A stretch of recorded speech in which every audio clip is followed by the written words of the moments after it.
I caught my husband and sister plotting my divorce through an air vent, so I planned my own surprise. The test was still in my hand. 2 pink lines. I was standing in my own bathroom, in my own house, shaking like it was 30 degrees outside instead of a warm September evening.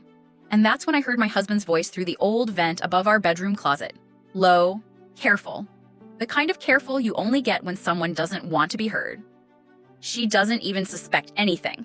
We just need 6 more months. Get through the holidays, get through the refinance, and then I file. And then my sister's voice answered him. 6 months, Danny. That's all. Then it's you, me, and this house.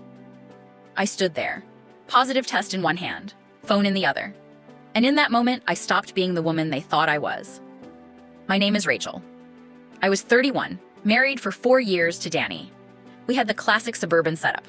4 bedrooms, a 2-car garage, a golden retriever, and an HOA that fined you if your trash can stayed out past 6 p.m.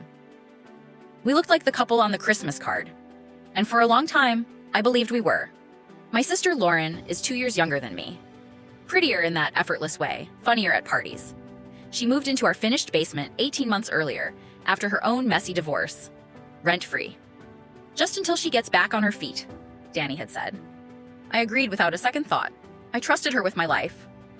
Looking back now, I think that's where it started. Not with some grand, passionate affair. Just proximity. 2 people who saw each other every single day while I was working 60-hour weeks trying to make partner at my firm downtown. That Tuesday, I left work early. I had a feeling in my gut I couldn't shake, and I was 3 weeks late. I bought the test on the way home and sat in my driveway for 10 minutes before going inside.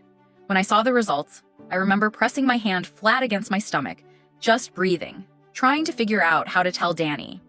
Then I heard the voices through the vent connecting to the guest room below, Lauren's office. At first I thought it was the TV. Then I heard my name. Rachel's going to be devastated, Lauren said. Not sad, not guilty, almost amused. She'll be fine, Danny answered. She's tough. She always lands on her feet. That's kind of the problem, actually. I stood completely still. My heart wasn't racing. It was just slowing down, getting cold. The refinance closes in November, Danny continued. Once that goes through, the equity's locked in under both our names. Clean. After the holidays, I'll tell her it's not working. No affair to point to, nothing messy. She'll take the settlement, we split it fair on paper, and you and I start fresh. And the 401k? Lauren asked. I already talked to a guy at work. If we time the divorce filing after my bonus vests in January, her half comes out of pre-bonus numbers. She'll never know the difference. I want you to understand something about that moment. It wasn't just the betrayal, it was the math of it. My husband was building a financial exit strategy around my life, the way normal people plan a kitchen renovation. I didn't scream. I didn't run downstairs. I didn't throw the test at his head. Instead, I put the test in a Ziploc bag, hid it in my purse, and walked downstairs like nothing happened. I told Danny I had a migraine and was going to bed.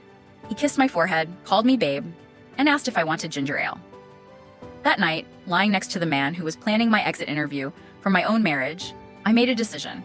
I wasn't going to cry or beg. I was going to be smarter than both of them combined. The next morning, I called in sick for the first time in 3 years.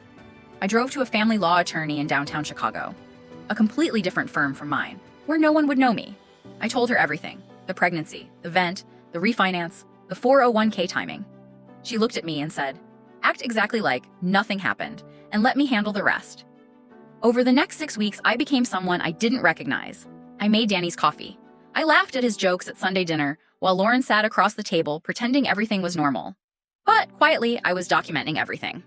Illinois is an equitable distribution state.